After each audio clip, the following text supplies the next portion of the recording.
the floor. All right, well, let's get going. Thank you to North San Diego County Association of Realtors and Shirley for putting on the presentation today. And so couldn't do it without everybody there. And now here we are. Today is about reverse mortgages, but what I really want to share with you today is how I see reverse mortgages really working to help a realtor and your clients in your pipeline. Sure, I do loans, but without you all there and without knowing how the reverse mortgage actually helps you too, then I think it would just not be nearly as interesting. So, of course, I've been working on reverse mortgages for about 15 years, and I've been working on reverse purchase loans. That's where a client uses a reverse mortgage to buy a house. Those have been around for about 12 years. But let's just get started with the meat here of what I think is interesting to you all after I've been doing these and working along with realtors and your clients. Here's what I think a realtor should know about reverse mortgages. Number one, when a client is asking what a reverse mortgage is, after doing this for a long time, I can tell you that doesn't mean they want a reverse mortgage. When a client is saying, I want a reverse mortgage, it's because they've heard that a reverse mortgage is maybe something that older homeowners do to get rid of a mortgage payment, or it's something that older homeowners do to get money out of their house. They've heard that this loan does this, but I can tell you they're asking about the reverse mortgage because they probably are trying to find a way to lower their monthly outgo, to maybe not have a mortgage payment. They might be a little tight on cash. So when a client is asking you how a reverse mortgage works, what they're really saying to you is that I'm a homeowner and I'm trying to figure out what to do with my house. Maybe I'm a little tight on cash. Maybe the mortgage payment's a little too much every month. Maybe I need to get some money out of this house. I have an issue I'm trying to solve. And I've heard a reverse mortgage might do it, but that doesn't necessarily mean I want or I'm going to get a reverse mortgage. And as a matter of fact, these days, I know I have 50% up there. I'd probably say 60% of the people that would call into a company like ours actually end up getting a reverse mortgage. Majority of the people don't get a reverse mortgage. So what happens to those people? Well, they're still a homeowner. They'll still need help trying to figure out how I'm going to get money out of the house or afford to stay in a home. And many times that is going to end up resulting in them needing to sell their home. So indeed, I have seen the question, what is a reverse mortgage, actually turn into a listing more times than I had ever expected in my career. And that's why I want you all to know, when you hear that question, what is a reverse mortgage? I don't want you to think this is just someone that needs a loan and this has nothing to do with me. Quite the contrary. What that means is there's a chance that this person actually needs your services to help them sell their home, because a reverse mortgage isn't the answer for everybody. All right, that's the first thing I think is really important as a realtor, that you know what that question means and why it's important. Now, many times there are homeowners that do need to sell their home. Maybe their home is in disrepair. Maybe they need to get to a different location. Maybe that house is too big.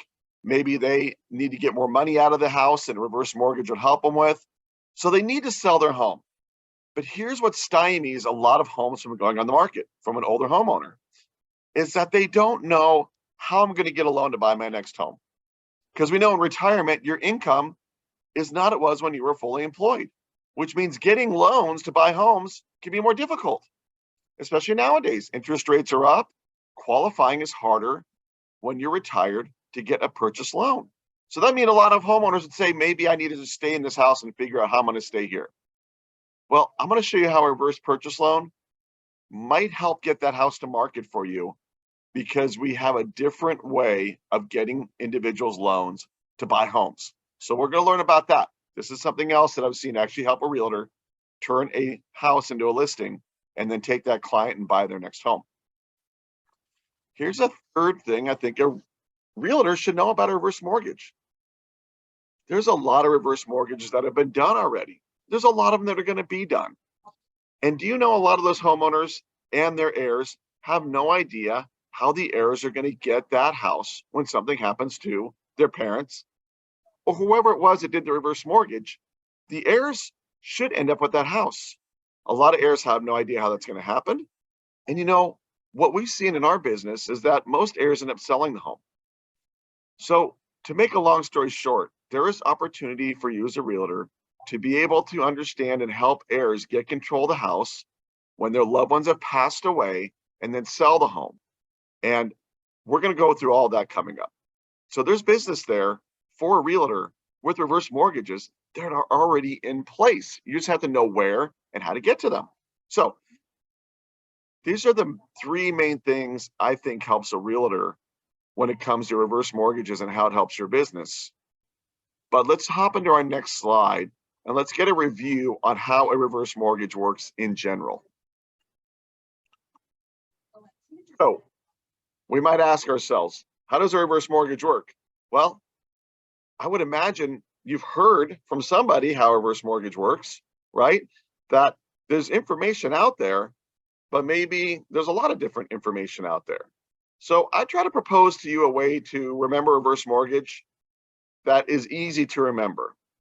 So here's what I give to you. If you know how a regular loan works, you basically know how a reverse mortgage works. They're very similar in characteristics. You're just using a loan to get money on a house or buy a house, right? Like with a regular loan, you borrow money, you buy a home, you make a payment. That's a regular loan. On a refinance, you borrow money, you get cash out, you've refinanced a home, you make a payment. We know that's how regular loans work. Well, I can tell you a reverse mortgage is basically the same thing. You're simply just borrowing money. So on a purchase loan, if you're using a reverse mortgage to buy a home, you would just be lent money, except the difference is that when you use the reverse mortgage to buy a home or refinance, you borrow money, but then when the statement shows up, if you don't want to make a payment, what happens is we'll just simply add whatever the costs were for that month onto what a client already owes. So a reverse mortgage is very much like a traditional loan, except we say every month, if you don't want to make a payment, we don't care. We'll simply add whatever the costs were for that month to what you already owe. So let's just do a quick example. Let's say that you had borrowed $500,000 on a regular traditional loan. You've borrowed $500,000, you still own the home, you're still on title, everything is the same. You get a statement, and that statement's going to show up on a regular loan and say, you owe $500,000. Here's how much the payment is for this month. And you would send that payment in if it was a regular loan. And next month you'd get a statement. It showed you'd paid some interest, and it'd show you knocked a little principal off of the loan. Well, you know that's how a regular loan works, right? Well, reverse mortgage is much the same way. Let's say you borrow $500,000. You'll get your statement. It'll show you owe $500,000. It'll show what the costs are for the month, except it will basically let you know that you don't have to send in whatever that payment is. Let's say that it was $3,000 for that month, right? For the cost of the loan. Just throwing a number out there. With a regular loan, you'd send in the $3,000. With the reverse, if you say, I'm not going to send in the $3,000, when you get your statement the following month, you'll owe $500,000 plus the $3,000 you didn't send in. So you owe $503,000. That's all you've done with the reverse mortgage is you simply bumped up your balance for that month you didn't send a payment in. But you still own the home, everything else is still the same. So you're just deciding every month, if I don't want to send a payment in, I don't have to. I know when I get my statement next month, I'll owe a little bit more than the month before. That's it. It's a different way of bookkeeping, if you will. It's a different way of applying interest on the loan that you're going to say, I don't want to pay it right now. The bank's just going to have to wait until the house sells for them to get that interest. Where on a regular loan, you made the payment. The bank got their interest that month. The reverse mortgage, the bank says, well, we're not going to get paid the interest this month. We have to wait until the home sells or it's refinanced to collect that interest because we're not going to get paid it. We're just going to add it to the balance. A reverse mortgage really works like a regular loan, except if you say, I don't want to make a payment, you owe a little bit more than you did the month before. The client might say, okay, Ryan, so let's say I get that statement every month on the reverse mortgage. And every month for the rest of my life, I say, I'm not going to send that payment in. Well, then you know every month that goes by, you'll see that balance go up every month by whatever you did not send in. Okay. So what if I lived a long life and let's say that things happened? The housing market declined. So my house is not worth nearly as much as it was as when I bought the home or got the loan. Could that be a problem? Maybe interest rates have gone up a lot. Maybe there's things that are trouble signs in the economy. Is there any point in time where I can get a letter that says, well, you have had this loan for 10 years, you owe this much, the house is not worth that much, you have to start making a payment, or something else has to happen? And the answer is no. The deal that the investors make when they give a reverse mortgage is that we know that if you don't ever make a payment, we can't ask you to. We just have to hope that one day when you pass away or the house sells or you refinance, that there's enough equity to pay us back. But if there's not, that's our problem. It's not yours. That is our problem that we have to figure out. Well, the client owed more than the house is worth, we're going to take a loss. But we can't go back and ask the client to pay that. So that's the problem that a lender or an investor really has, is hoping that the house maintains its value or picks up value so that there's equity to pay them back. Okay, so yes, you can stay in the house the rest of your life. Now, the reverse mortgage has been around for a long time, right? I think here in the United States, it's been around since the 70s. The government finally made their version called a HECM, which is a home equity conversion mortgage. They did that in the 90s. And so they insured it. So it's an FHA insured reverse mortgage. The government did that around the late 80s, early 90s. So we've had this thing, reverse mortgage, around as a refinance loan for a long time. But that means a client could only refinance a home. There was no way to use a reverse mortgage as a purchase loan. Well, then about 12 years ago, they said, look, you can now use a reverse mortgage as a purchase loan, which simply means this. If a client wants to buy a home, they'll put down a down payment. The reverse mortgage will pick up the rest. That's how a regular loan works as well. Except when you've used a reverse mortgage to buy a house, when you get that statement the first month, it'll show how much you owe. It'll show what the costs are for the loan. But you can say, I got a reverse mortgage to buy this house. I don't have to send that in. And indeed, if you don't send that in, nobody will care. The next month, you'll get the statement and it'll show that you owe a little more than the month before. So when you're doing a reverse mortgage to buy a home, you're getting a loan and you're borrowing money, but you're just saying, after the house closes and I've bought a home with the reverse, I don't have to make a payment if I don't want to. So that could be nice, right? For a client that just bought a home and you're retired and you're older and you're on fixed income, to know that you were able to buy a home and not burden yourself with a fixed liability after you bought the home.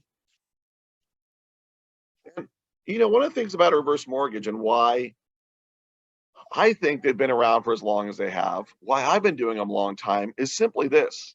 We find that a lot of individuals are able to get reverse mortgages when they don't qualify for any other loan. So we end up being kind of a catch-all. We end up being a loan where someone could say, I'm just not qualifying, or I can't afford to get a regular loan, either to buy a home or refinance. Maybe Social Security is not enough to qualify. Maybe whatever is going on, maybe I got a FICO score that's giving me a hard time getting a regular loan. Well, we qualify totally different.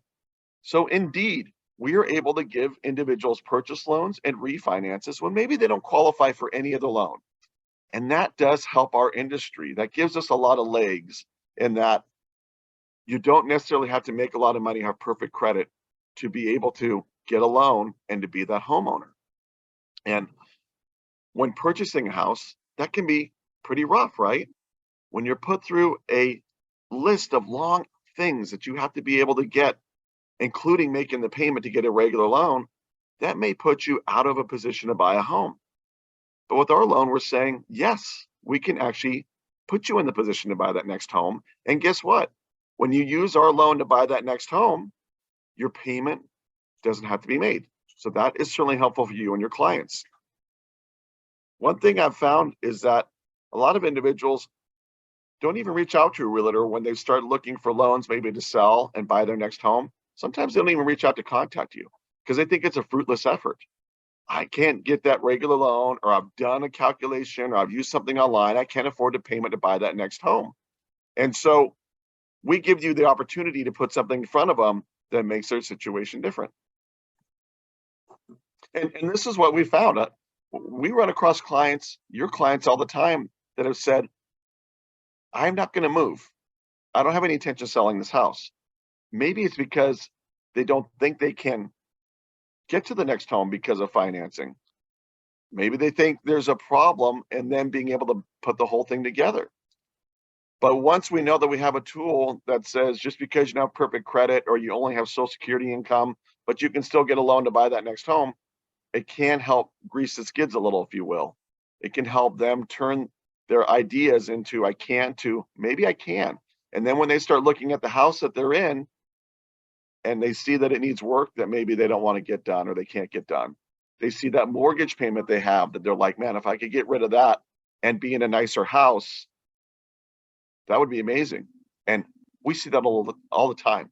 So indeed, we see people moving from expensive areas, San Diego, where you're from, LA, all these places, Orange County, where people have a lot of equity in their homes, but maybe don't have a lot of cash, can now use that equity to buy their next home. Of course, they're selling their current home and buying their next home. So back on my first slide, when I was talking about what I believe a realtor should know about a reverse mortgage, yeah, the things I just talked about are important. You should understand that a reverse mortgage is a lot like a regular loan, but if you decide not to make a payment, your balance goes up. Yes, you should know that you could use it as a purchase loan. Yes, you should know a few things just so when someone asks what a reverse mortgage is, you should have a little bit of information for them. So a client would say, Mr. and Mrs. Realtor, how does this reverse mortgage work? You could say, well, you know how your regular loan works, right? You've borrowed money to buy a home or refinance, and you send your payment in every month. And they would say, well, sure, that's how a loan works. And you could say, well, a reverse mortgage is much the same, except when that statement shows up. If you decide not to send in your payment, let's say that payment again was $3,000, your balance will be $3,000 higher the next month. And you can just do that in perpetuity as long as you live. And they would say, oh, okay, well, that makes sense. It's like a regular loan, except I don't make a payment. My balance goes up. Thank you. Well, their next question would be, well, can I get cash out when I refinance a house? And just for your own edification, or in case you did want to let them know, sure, a reverse mortgage, like a regular refinance, can allow cash to be pulled out. You can get an equity line set up. You can get a lump sum. You can cash out refinance on a reverse, just like your regular loans. And there's some more features, like you can do a partial lump sum and an equity line. You can change back and forth. So there are different options. And I think that's just something that would be helpful if you all knew that, because when a client asks a simple question, it's nice if you have a few answers. That way you might get them handled, and then you can start talking more about why they're asking about a reverse mortgage. I really want to know if it's a situation where these people are going to be turned into listings instead of a loan. All right, let's look at an example on a reverse purchase. Let's say that we had a homeowner. I put up there 74 years old because we determine how much to lend on a reverse mortgage by age. So the older somebody is, the more money I can lend. The younger they are, the lower amount they're going to get from a reverse mortgage. Somebody that's 62 is going to get a lot less money than somebody who is 92. So indeed, age is one of the biggest things that we look at when we decide how much we're going to lend. The other is house value or purchase price. Let's take a look at a client. Let's say this client had a house and they need to sell it. Maybe the mortgage payment was a bit too high. Maybe the house is in the wrong area. Maybe it needed to be fixed up. Maybe they want to move closer to family. Whatever the reason is, they need to sell their home. And so you sold their home and they got $870,000 for it. Now they had a mortgage on this house. So after they sold the house and they paid off the mortgage and all the costs of selling the home, let's say they had $450,000 cash. And now they said, I need this $450,000 to do a few things for me. I need to be able to buy a home. I need to keep some money in the bank. I need to make sure I don't end up with maybe a big mortgage payment because I had that before. And I'm a little concerned about qualifying because maybe I'm only on Social Security income. So these are some sizable problems that could stop somebody from selling a house. Them worried about getting a loan, them worried about being able to keep cash in the bank, them worried about only having Social Security income.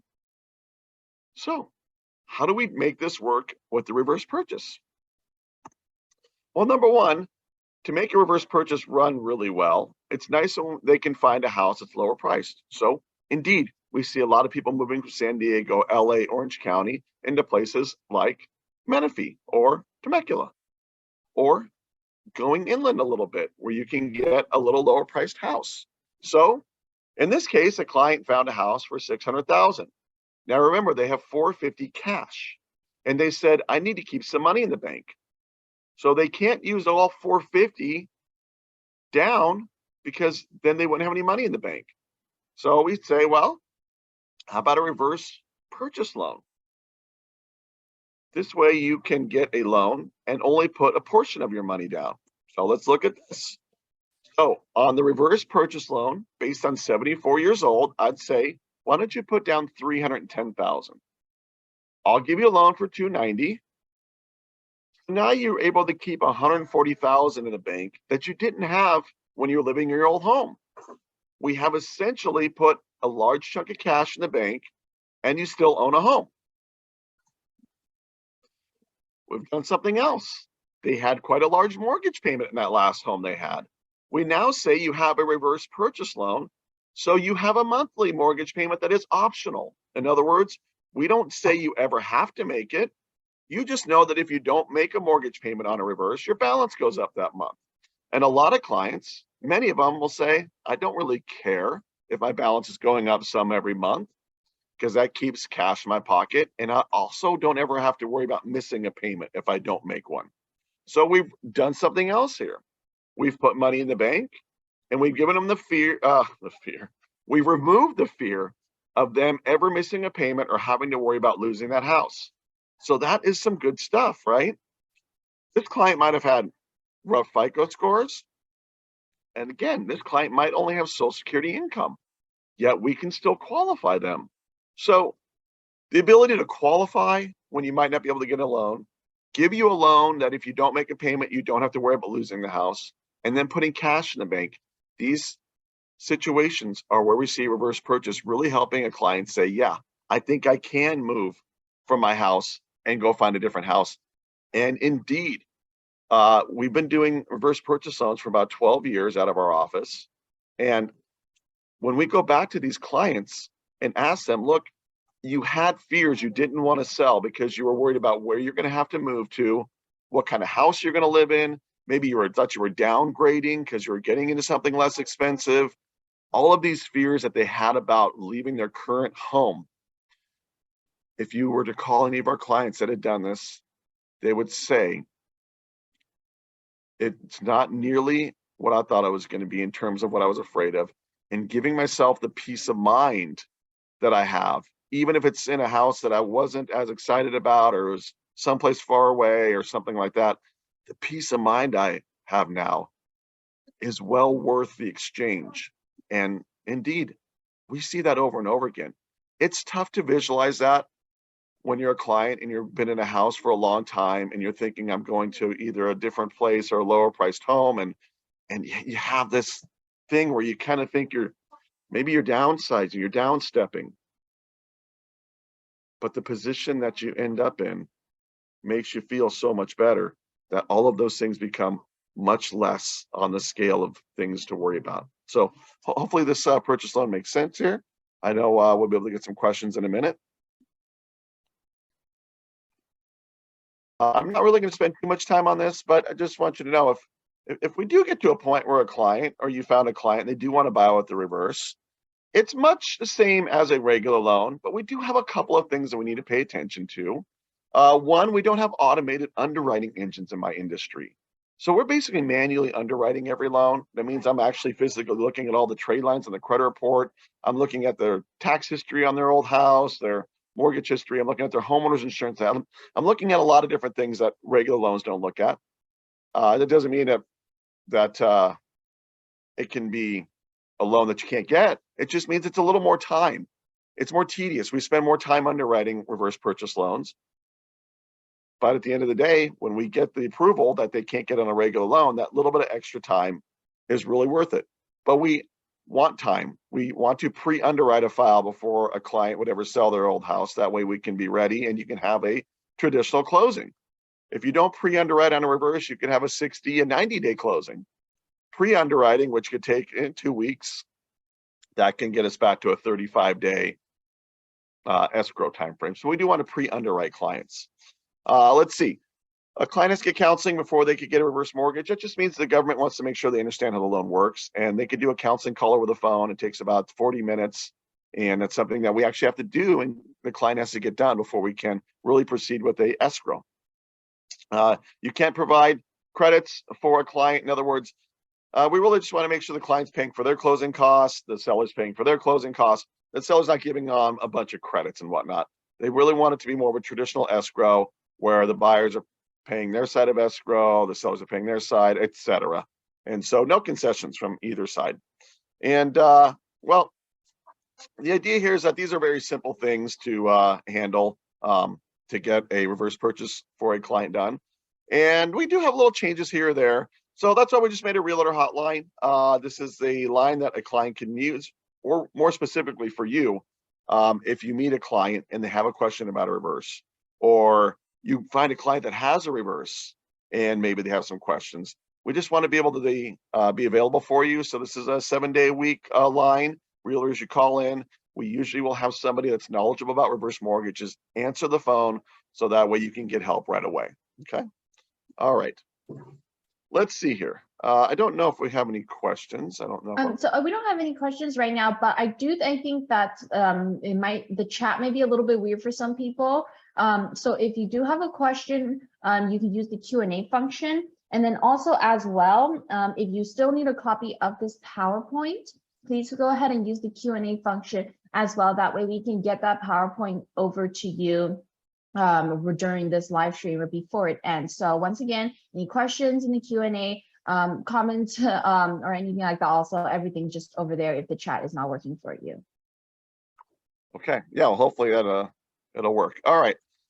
One of the things that before, when I was getting into this business 15, 16 years ago, I was kind of wondering who does a reverse mortgage, right? Because I was in the same boat that a lot of other people had been in, which is, are they good? Are they bad? I was doing regular loans for a long time. And my uncle actually asked me about a reverse mortgage for himself. And I was like, I don't know, I'll find out about it for you. And I started learning about the reverse mortgage, and I started trying to figure out why people would actually do reverse mortgages, because they were so different than a regular loan.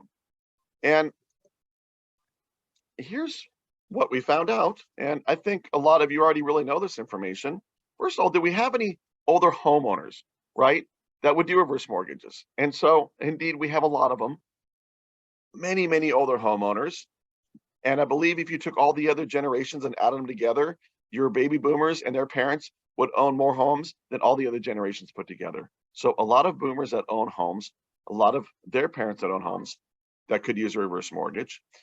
We have a lot of people that are turning 60 in their 60s, which is when reverse mortgages are done. So plenty of people that are in the right age group. Here's where it gets a little bit more, well, frustrating, if you will, is our boomers who are retiring now. They don't really have a lot of savings put away, okay? And maybe about 45% of boomers have any retirement savings, and 55% that have savings, maybe only half of them have 100,000 in the bank. So we didn't jam those savings accounts as much as we would hoped. I can tell you, I don't think the boomers are bad savers. Generation X, yeah, we don't save as well either. Something happened really in the boomers' lifetime that I saw. I used to work for Prudential Securities years ago when I got out of school. And I found there was a definite point where our boomers were not having pension plans like their parents had. My mother, for example, no pension plan. My grandfather, pension plan. You could work at Sears and Roebuck in the 70s and you had a pension plan. So we had a pretty big shift in how corporations were providing retirement plans for our boomers that was different than what they're providing for their parents. And it kind of went through a little quietly. We didn't have any class in schools that said, hey, pension plans work like this. You need to start saving in your 401k this much. It just didn't happen for our boomers. We didn't have the right amount of information out there, I believe, that gave people enough time to save. So indeed, we saw our boomers are probably the first experiment, if you will, on having to learn how to save a lot more money for retirement than their parents did. And so when we're retiring and our boomers are retiring, they're finding they're a little light on savings, 401ks, and the pensions aren't there. And, if we look at Social Security benefits, well, we know that they're not strong. Hey, I'm happy they're there. I know we pay a lot into the Social Security Administration, so I wish they were higher when I look at how much I put in. But at least our retirees do have some Social Security, but it's not enough. And especially with today's market, as you can see, inflation's everywhere, and our Social Security is definitely not keeping up with the cost of living. So with that in mind, we're getting squeezed, everybody. And when you've retired and you're getting squeezed, that's less fun. So we can see where finding extra money in retirement is becoming more important. And one thing we still have, especially if you're in California, Southern California, I think we agree, is we have a lot of equity in our homes. And I know we could see, falling home prices, all kinds of things happening here in the future. But even with housing prices where they're at now, if they were to fall some, we still have a lot of equity. And our retirees have a lot of equity. And I believe they'll always have a lot of equity here coming up. And so getting to that equity to help fill that shortfall, we didn't have savings, is where we see a couple things happening. We see reverse mortgages being able to fill that gap. We see people selling their homes to fill that gap. The National Association of Realtors does a study, and I haven't looked at the one in the last couple of years, but I think the last ones I looked at were 2019, 2020. And do you know that the largest percentage of people selling their homes are older homeowners? I believe it's 55% of the homes being sold were by people 54 and older.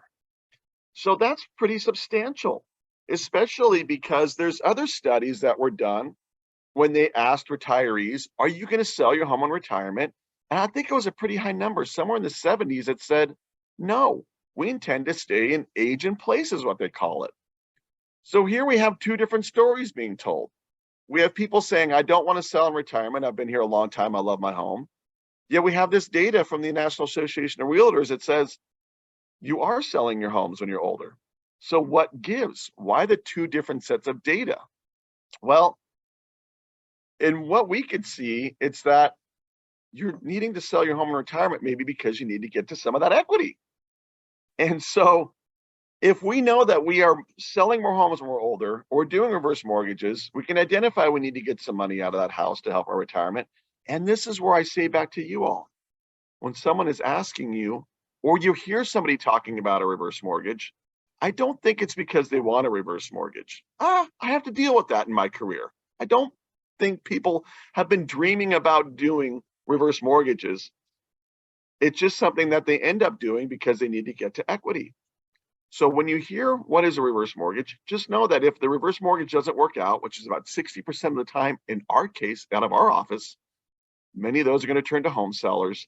And that's what would make the National Association of Realtors study actually make sense to me, is that they're looking for options and they end up selling their homes because there's just not a lot of other options out there to easily get that equity out to help your retirement. Now, let's talk about a couple other things here. What happens in the future when somebody gets a reverse mortgage and they pass away? Okay, so of course, we all meet our maker one day. And when you have a reverse mortgage, what does that mean for the heirs? So when I go back to bullet point number 3, which is realtors have an opportunity to find business or get business from reverse mortgages already in place, this is what I'm talking about. And I'll explain a little more about that after I get through this slide. So when someone passes away with a reverse mortgage, the house still belongs to the estate. Okay, when you do a reverse mortgage, remember, it's a lot like a regular loan. You're not giving up title to the house. You simply have a loan that has to be paid off. So heirs, your loved ones have passed away. And the house is worth $850 in the above water case in the left-hand side here. And they owed $600,000 to the reverse mortgage company. So what does that mean? Does the reverse mortgage company get the house or sell the house or anything like that? No, it's basically like a regular loan in this situation. The heirs are going to say, we want to sell the home or keep the home. In our experience, we found more heirs want to sell the home. So they would get a payoff from their reverse mortgage company. Oh, $600,000 is what's owed. Let's get a realtor. We'll get the house on the market. House sells for $850,000. After expenses are paid, whatever's left goes to the estate. It goes to the heirs. So the heirs indeed really handle a reverse mortgage home like a traditional financing. Now, let's say they wanted to keep the home. Hey, we don't care as a reverse mortgage company what you do with the house. We just want our $600,000 back. So whether you're selling the home to pay the $600,000 or you're refinancing the home, pay off the $600,000, as a reverse mortgage company, we've got our money. We take our loan off of title and the heirs have the house. And maybe they've borrowed money, so there's a new loan on title, whatever it is. The reverse mortgage company just wants to get paid off. And if there's equity in the home, it's going to handle like a traditional situation. Now, if the house is underwater, that's a little bit different in our case, if it is an FHA insured reverse mortgage. Now, why I make that distinction is that there is more than one type of reverse mortgage these days. There's an FHA insured reverse mortgage. It's called a HECM, which stands for Home Equity Conversion Mortgage. If you ever see those 4 letters or hear that word, you know it's a government insured reverse. Here's what happens in the case of a government insured reverse, which is, by the way, that's the lion's share of the reverses that have been done and that are being done is still government insured reverse mortgages. So let's say that our loved ones have passed away. The house is worth $700,000, but they owed $750,000. So maybe this is a case where the clients borrowed as much as they could on a reverse mortgage and the housing market went down and the clients never sent any payments in because they don't have to. So all that interest was adding up every month. Okay, we know how that's how the loan works now. And so then we end up with an upside down home here. And so we see it's upside down by $50,000. The houses were $700,000. The amount owed to the reverse mortgage is $750,000. So the heirs might say, well, there's nothing we could do here. Well, there is, okay? And that is number one. FHA will say, look, there's been FHA mortgage insurance on this house. And one of the things that allows us to do is cover the shortfall between what's owed and what the house is worth. As a matter of fact, they make it even a little better. Loved ones passed away. House is worth $700,000. FHA says, look, the appraisal was done. It's worth $700,000. We will let you have the house at 95% of fair market value, which in this case would be $665,000. So if I'm the heir, I just have to figure out how to refinance this home or pay off the $665,000. And the difference between what is owed, which is a $750,000, and what I'm paying, which is a $665,000, is handled by the FHA insurance. So FHA actually handles that loss. Me as the heir, I'm saying, cool, I get the house with equity no matter what. So if there's an FHA insured reverse mortgage on a home, the heirs should never have to worry about inheriting an upside down home because FHA will cover that upside down portion and give us a 5% kicker. The non-government FHA reverse mortgages that are out there don't have that provision. In that case, it's a non-recourse loan and the heirs would have to come up with whatever is the, basically they would have to almost cover what's owed because it's different. FHA is not going to pay that off because it's not an FHA loan. Now, if the house sells and there's a loss, it's a non-recourse loan, so the heirs don't have to worry about the bank coming back and say the house is upside down, you owe us money, but the heirs don't get that provision of being able to get the house at under market value if it's not an FHA insured reverse, okay? So just know we're talking about FHA here, again, which is most of the loans that are out there. All right, so here's the second thing that happened. Maybe the heirs could say, hey, even if we get the house at below market value, we don't want it. Matter of fact, we don't even care about the place. Well, then they don't have to do anything. Just walk away. Go get the things that you want out of the house, whatever is worthy of taking out of the house, grab it, and then what will happen is the house will go through foreclosure. The bank or the investor will say, hey, we have found out the borrower's passed away. We haven't heard from anybody, so we're assuming nobody wants the house. We'll just have to go into foreclosure. we can't take the house. It's not ours. We have to put it through California foreclosure proceedings, issue a notice of default, 90 days later, issue a notice of sale, and then the house could possibly go to auction like they do at the courthouse, right? And then an investor could buy it. Or maybe the investor doesn't buy it. In that case, it could become like a HUD REO, if you will, but it's got to go through a lot before it gets there. So the heirs have opportunity to get it. If they don't get it, it'll go to auction. If the investors don't want it, it could get repoed by the bank. And that's how that would happen. But it doesn't just happen automatically. The bank has to go through all these steps before they could ever take it as an REO. All right. Finally, number 3, maybe the heirs don't want the house, so they don't care about number 1. Maybe they don't want the house to go to foreclosure. Maybe they have you as a realtor friend. They say, just short sell the house. You can do that too. All right. That's what happens in the future with the reverse mortgage. Now, here's some opportunity for you all. I can tell you that most of the people that have reverse mortgages, a lot of them anyways, have forgotten how this whole process works. And the heirs really don't know either. They might have known, but we get so many calls from heirs and sometimes realtors that have found heirs, and the heirs like, what do we do? How do we get the house? What's going on? And so there's opportunity in there for a realtor, for you, to know how this works and be the aid of the heir to help them make sure they get the property from the institution when their loved ones have passed away. And since we know a majority of the time they're going to sell it, you can be the agent then that will list it for them. So there's some real cool stuff in here that we've learned through the years. Number 1, find houses with reverse mortgages. I'll show you how to do that in a minute. Or if you run across someone that has a reverse mortgage, make sure that they know that you're somebody that can help their heirs get the home. Here's something that heirs just don't know. Number 1, this is like a regular loan in that if the house is not in a trust or the heirs are not on title, it's just the borrowers, it's going to go to probate. And in that case, the reverse mortgage servicing company won't even talk to the heirs. The heirs could call up and say, hey, we are part of this family and they've passed away. And the reverse mortgage company will go, who are you? You're not on title. We don't have the house in a trust. We won't even talk to you. Oh, no. That becomes very problematic for the heirs to get control of the house. So one thing we want to do is make sure that the servicing company has written authorization from the borrowers to talk to the heirs. So that way, the servicing company will talk to the heirs when the people have passed away, so you can at least have communication open. Because if you have proper communication, you know the heirs can get up to 12 months to sell the home. Yeah. When someone passes away with a reverse mortgage, it doesn't mean something has to happen immediately. If the heirs have proper communication with the servicer and there's some proper things in place, they can get up to a year to sell the home. And that is a huge deal after the loved ones have passed away. And one of the first steps I'd say to make sure that happens is when you run across somebody who has a reverse mortgage, I would say, hey, great. How's it going? Okay, great. Have you done all the planning to make sure when something happens to you, you know, your kids or loved ones can easily get the home? A lot of them be like, what do you mean? Okay, opportunity for you.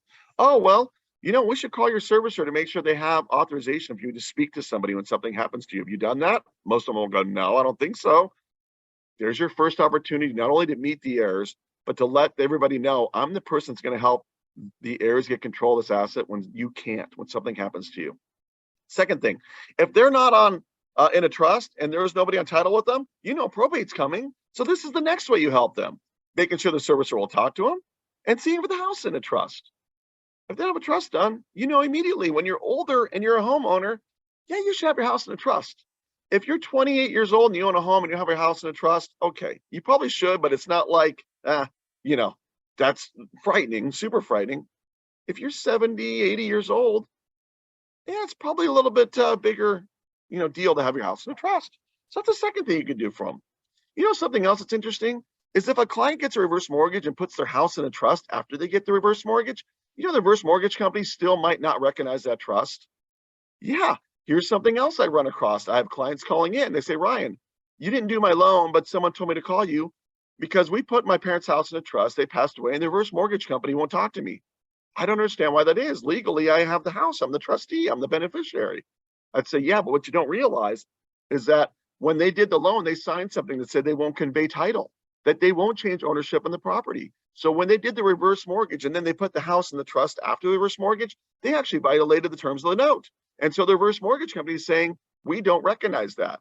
So as you can see, there's lots of little intricacies and things that need to happen properly for the heirs to have an easy time to get control of the house. And that's something that we can help make sure you know, and then you can take that information and use it to make sure that the reverse mortgage people you run across know. So that way they make sure they stay in contact with you when something happens to their parents and you get the listing. I see this happen. We've helped realtors make this happen. Don't let an opportunity pass up where you see a house has a reverse mortgage and you don't do anything. Oh, you got to do that. You got to prepare yourself to get that listing. Okay. You can always ask me more about that later on. I'm running behind schedule. Okay. Two things we got to cover now, some myths, and then also how you mess up a reverse mortgage. You can get foreclosed on with a reverse mortgage. I don't want to see that happen. Let's talk about some things I still hear, even in current day. The government of the bank owns a home. Well, hopefully you guys all know by now, this is just a loan. It's just a lien on title. It operates a lot like a regular loan. So just like a traditional loan, you put the house in a trust. You can put the house in a trust at closing. You can keep the house in your name. Nowhere in point in time does the government actually go on title as the owner of the home, unless it goes all the way through the foreclosure stage and nobody shows up and they take it as an REO. Otherwise, the heirs and the estate are the rightful owners of that property. Will the heirs lose future appreciation? Well, whatever equity is in that house when the borrowers have passed away, if it's done properly, that will go to the estate. But remember, that's where you can be key in helping them. And staying with this bullet point here, number 3, the heirs can't inherit the home after they pass away. Oh, they absolutely can, and they should. You want to make sure that you can help them do that so that you will be the value added there, right? Of course, the heirs can get the house. It's just a loan on title. The bank, the reverse mortgage company, nobody actually wants this house. Remember in the last slide, they can give the heirs a year to get the house sold because the reverse mortgage companies are terrible at foreclosing on homes. They don't want to do it. They don't want to have to worry about doing that. They'd rather have the heirs show up and give the heirs a year to get control of the house. Finally, going back to my very first point a long time ago, can I stay in their house in a reverse mortgage home even if I don't make a payment the rest of my life? I don't make a mortgage payment the rest of my life. Can I stay there? Yes, it doesn't matter what the value is done, how much you owe. None of those things matter. You get to stay there the rest of your life. You can mess it up. Let's check this out. This is important stuff here. How does somebody get foreclosed on a reverse mortgage? Number 1, you got to keep owner occupied. You don't get a reverse mortgage and then rent the house out.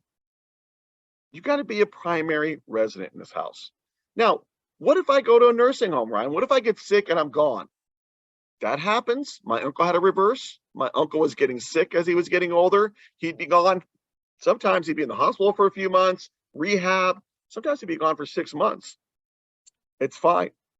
As long as he got to that house within a year, the reverse mortgage stayed in place.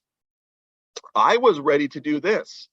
If it ever got to the point where he would have been gone for almost a year, like 12 months, I let my relatives know, we're going to have to get Uncle Ron home and have them be at the house. So that way we can call the reverse mortgage company and go, did you know Uncle Ron was gone? Oh, okay, you did? Well, he's back. Here's his release paperwork. Please give us another year. And we could get another year to take him back. So the idea is you could be gone for several years from reverse mortgage. You can't do it in a row. You got to get back because we want to make sure the house is being taken care of. And the owners are usually the one that are going to look after a home. That doesn't mean you can be gone for 12 months and rent it out. No, the idea is that if you're gone for 12 months because something is wrong, but you get back in a year and you've reestablished residency and you're good. You got to pay your tax, insurance, and homeowners association. If you don't do that, you can get foreclosed on. If we find out the homeowners insurance has lapsed, we can issue an NOD. If you don't pay your property taxes, we can issue a notice of default. So again, oh, by the way, if you don't pay your HOAs, I've seen HOAs come and try to foreclose from like a different position. So we just need to make sure we're handling the mandatory obligations when you own a home. Paying your property taxes, we want to make sure there's insurance on the home, and association dues are paid. This used to be a big problem in our industry, was people didn't pay their taxes and then we'd issue foreclosure notices. That's why we actually started trying to make sure people had enough money coming in to pay the taxes. So 10 years ago, we didn't care how much money you made. You got a reverse mortgage. Nowadays, we say, do you have enough money coming in to pay the taxes, the insurance? Do you have some money to eat and keep the utilities on, right? That's what we want to make sure. So typically, we're looking at how much it would take for homeowners insurance, property taxes, about $500 for eating and et cetera, and utility bills. A lot of people qualify with reverse mortgages if they have 12 or $1,300 a month in Social Security coming in, because that's about what it takes to have these items paid. All right, finally, maintain a home to FHA standards. That's just simply meaning the house isn't getting in super bad disrepair. Shingles are missing. There's windows broken. Do we go out and check all the time? We don't, but we get notified. Maybe the city has issued some type of violation. I don't know. Maybe a pesky neighbor saw a window broken and found out there's a reverse mortgage on the home. Maybe they went to title and figured it out and sent in a letter saying, hey, this house is in disrepair. Maybe there's somehow that we found out. Yeah, then somebody might go out and say, yeah, this house needs to have the windows put back in, or it looks like the roof is leaking. But we don't just do that off the cuff. People ask, Ryan, what can I do to make sure I don't have an issue with that? I say, well, when we did you reverse mortgage, when you bought the house or refinanced the house and you got a reverse mortgage, we did an appraisal. That appraisal said you met the rules. Keep the house in about the same shape as when you got it, and you're never going to hear from us. This is here how you can mess up a reverse mortgage. And we don't want that to happen. So follow these rules, and you get to stay in there the rest of your life without making a monthly mortgage payment. All right, now, since I've said that reverse mortgages are different depending on how old you are, well, that could bring up a lot of questions. So let's start and roll down these because I'm about 5 minutes behind schedule. We always look to see who the youngest borrower is, and that's how we determine how much we're going to lend, because we know the youngest borrower is going to live the longest, and therefore we have to worry about them not making payments for a long time.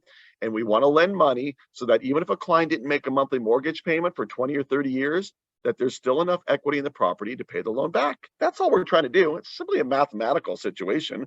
We don't really care about most things other than, can we get paid back, because we haven't lent too much money. If you're 110 years old, you're going to get a lot of money on a reverse mortgage because your life expectancy is very short. And even if you miss every payment, we don't think that you're going to miss enough that we can't lend you most of the equity in the home.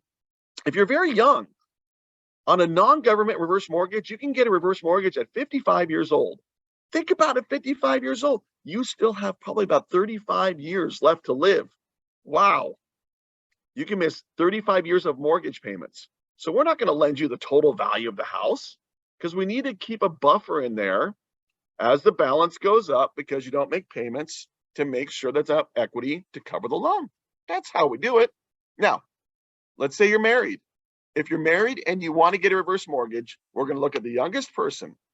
If you're doing the government insured reverse mortgage, we need to have one person over 62, and then we don't care how young the other one is. 162 or older, don't care about the other one, how young they are, but we'll base it on the younger one, right? And that's a government insured reverse. If you're doing a non-government reverse, I know this isn't written here, but just write this down. We need both people 55 years and older. So you could do a non-government insured reverse mortgage with one person 55 or two, but not one younger. That's only the government insured reverse, where you could have one be, 18. That's the government insured reverse. Non-government, both 55. Unmarried borrowers, hey, we don't care who does a reverse mortgage together. We really don't. Just got to meet the age requirements for whatever product you're doing. In a government insured reverse, you both have to be 62. On a non-government reverse, you both got to be 55. Government insured reverse mortgage. We do something called a max purchase price, if you will. It doesn't mean you can't buy a house more expensive than $970,000, $800,000, or that you can't refinance a home more expensive than $970,000, $800,000. It just means that doing the government insured reverse, we're not going to lend you any more money. So if you have a house that's worth $2 million, I'm going to say, hey, that house is worth $970,000 to me. I'm not going to lend you any more money just because it's worth that much. It's a government insured reverse. It's conservative. That is why that non-government loan exists. Here we go. Finally, why is there a non-government reverse? Because we will say if your house is worth 300 million or 200, what crazy number, whatever it is, or you're going to buy a house for 2 million, we're going to take into account a much larger value. And so you can get more money on a reverse by using a non-government loan if the value is really high. Okay, there we go. Reverse mortgages, age dependent. If all this stuff was kind of gibberish to you, no problem. That's what we're here for. We also have a calculator. For government insured reverse mortgages, we made a calculator. It's an app that downloads onto your phone. You type in REV4PUR into your app store. Our app will come up, download it. We'll calculate what size loan you'll get based on age. Okay, so there you go. That way you don't have to worry about all this stuff we just talked about. Just have the machine do it for you. All right, so what I can tell you is that I've been through the basic crash course. An hour of reverse mortgages for me is not very much.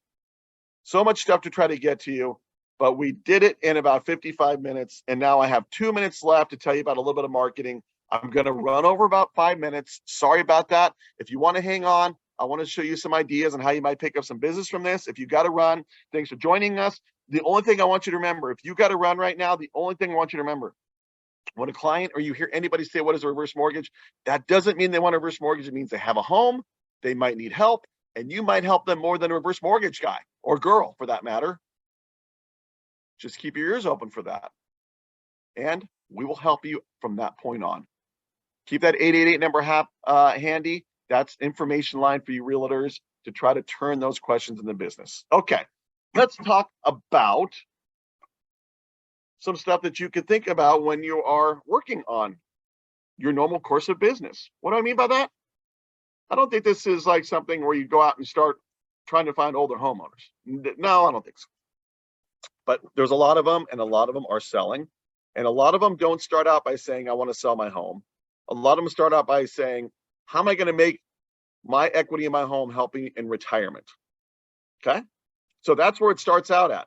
And then you go down these roads. Maybe a reverse mortgage, that doesn't work. Maybe I get people and rent the house out. Maybe I sell the house, right? All these different things come from the question, how am I going to make this equity in this house help my retirement that probably is short?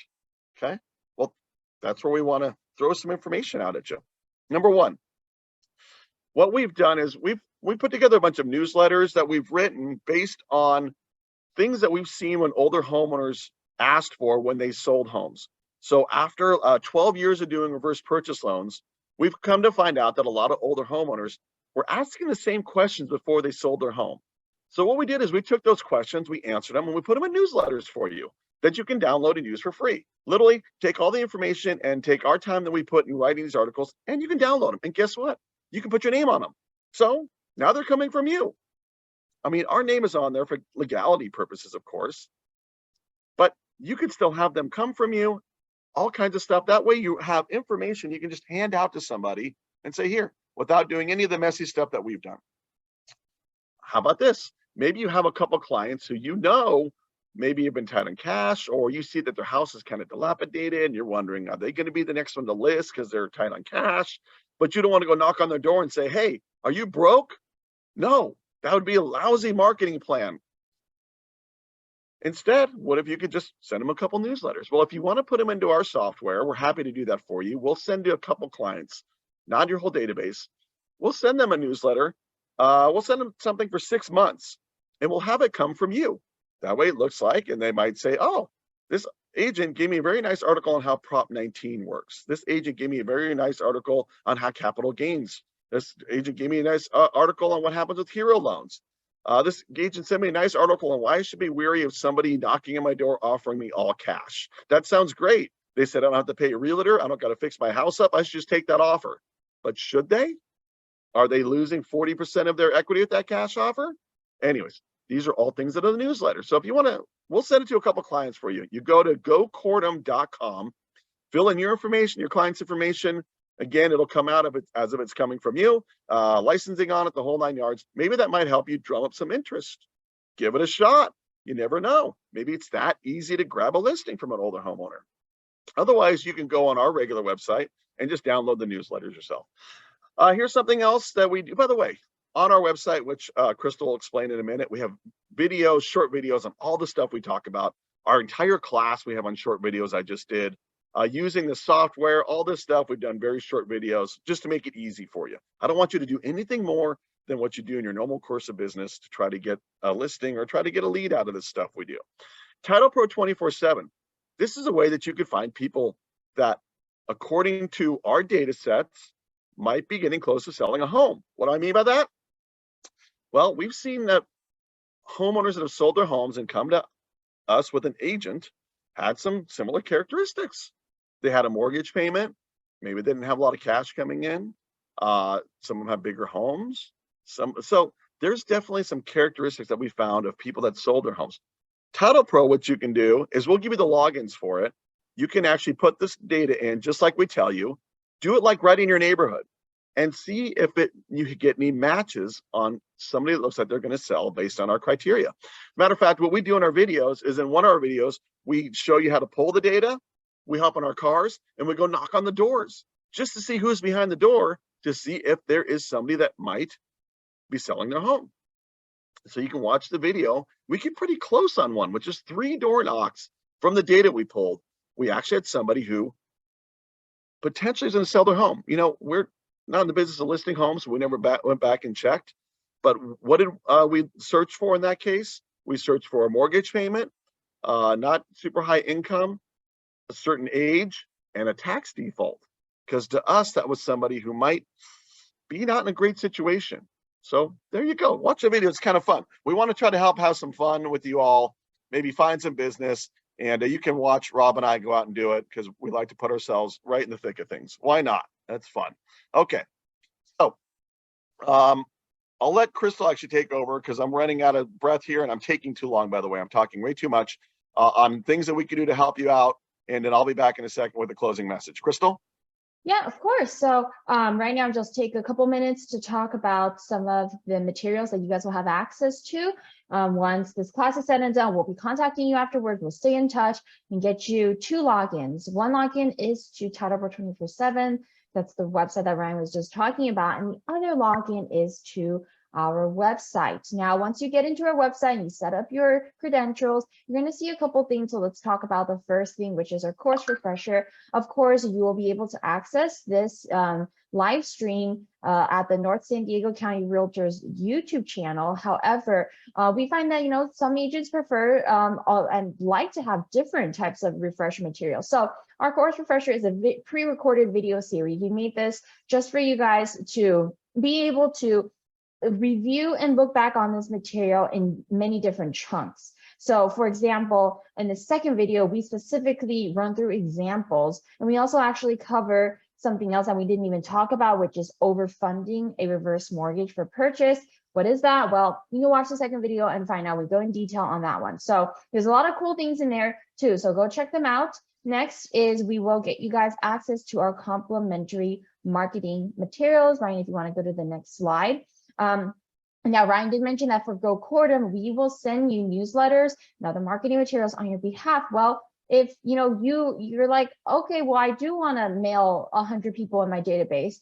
Well, this is where you would do it, because we just have the rest of the marketing materials ready for you to access. You can download them, put in your own information on the back, and then print them out. You can print out 1,000, print out 500, however you like. You can take them to a professional printer, get them really nice, or you could just print them at home, whatever, you know, is already what you are already doing for your clientele.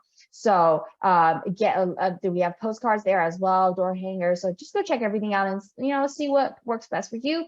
Last but not least, we get you access to our videos. We have our tutorials there as well. And of course, that goes with your Title Pro 24/7 logins. If you have any technical concern, let's say you don't receive your logins within 2 or 3 days, go ahead and just shoot us an email, or you can call that number. Ryan, if you want to go back to the last slide again, you can call that 888-242-5959. For those of you that have requested your PowerPoint and you sent me over your email, I got that over to you already. So that number is on the last page of the PDF. So it's right there if you have any questions or issues with getting into your account. And it's also the number for call if you have a question for a client or you want to run some numbers. You know, we'll be more than happy to do any of that for you. That's kind of a catch-all number for you all. And the reverseeducators.com, that is our realtor resource website. And We usually, well, we partner with the North San Diego County Realtors on these educational courses all the time. So check in with the board every now and then to see if you want to attend another one of our live sessions where we'll have new updated information. The board will be your best bet to get all that and get registered. So you will receive it when the time comes. All right, that's all I have. We don't have any questions right now. I'll have Ryan do his closing statement. Everyone has any last minute questions they want to squeeze in the Q&A, this is your chance. But of course, after that, if you have any questions that we didn't answer right now, call that 888 number. We'll get it answered. All right, thanks, Crystal. I have to believe that I was just maybe really confusing today because we got no questions. I don't think I'm good enough to get it all in one shot, but I appreciate that if that's the case. Final closing is this, and this is just what I've really been thinking about. And I actually was talking with Crystal the other day and some of us in the office here is, I think nowadays it's more expensive than ever to be in business, to be a realtor, to be in the loan industry, to be whatever it is. The cost of acquisition per client from our time that we spent, money in advertising, contacting, email, all the things that it takes to be in business and doing a client, it's, you know, it can be formidable to say the least. And that's why I want to make sure that I help you all capture that what you can from every single client. And where before you thought that maybe it was just a client that needed a loan to help with their house or stay in their house or something that maybe wasn't relatable to what you do, I think we have to say, we need to check that out.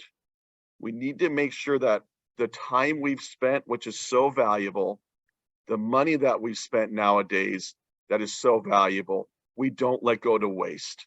And this is one of those things where I want you just to spend one extra minute with an older homeowner to make sure that we're getting the most out of it that we can. And that's what we're here to help you with. Thanks for joining us. Hope to hear from you all soon. Take care. Take care, everyone.